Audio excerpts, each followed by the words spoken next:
ध्यान से सुनना, बीच में मत छोड़ना। नीम करौली बाबा की सच्ची कहानी।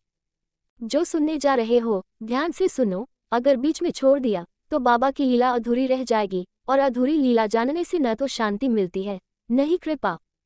ये बात साल 1967 की है। वो हिमालय की ओर चला, और लोग कहते हैं जब कोई सच्चे मन से खोजता है तो गुरु खुद रास्ता बना देते हैं।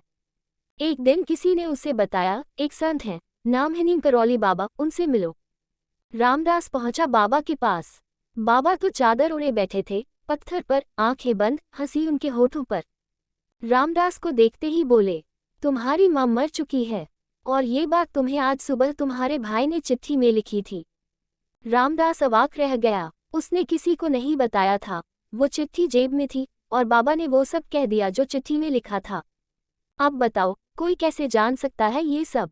रामदास की आंखों में आंसू आ गए, और वहीं से शुरू हुई एक विदेशी युवक की नीम करौली बाबा में आस्था। पर कहानी यही खत्म नहीं होती, ध्यान से सुनते रहो। नीम करौली बाबा ने रामदास को LSD की गोलियां दी, जो वो हमेशा साथ रखता था, और बोले, क्या ये तुम्हें भगवान से मिला सकती है?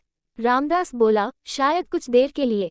बाबा ने मुस्कुराकर एक साथ सारी गोलियां खा लीं। रामदास डर गया, ये तो जानलेवा था। लेकिन बाबा पर कोई असर नहीं हुआ। वो वैसे ही शांत, वैसे ही मुस्कुराते रहे। तब रामदास ने समझा, जिस आत्मा को खुद में ईश्वर का अनुभव हो गया हो, उसके लिए किसी नशे की क्या जरूरत।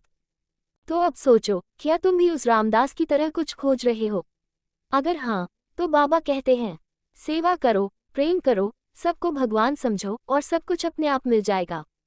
तो अगली बार जब मन भटके, बेचैनी हो, आंखें बंद कर लेना और कहना, बाबा, मुझे भी अपनी शरण में ले लो। ध्यान रखना, ये सिर्फ कहानी नहीं, ये उस बाबा की लीला है जो आज भी अपने भक्तों की रक्षा करते हैं। अब अगर ये सुना है तो किसी और को भी सुनाओ, ताकि नीम करौली बाबा की कृपा सब पर बरसे। Location flag. जय नीम करौली बाबा की। Location flag.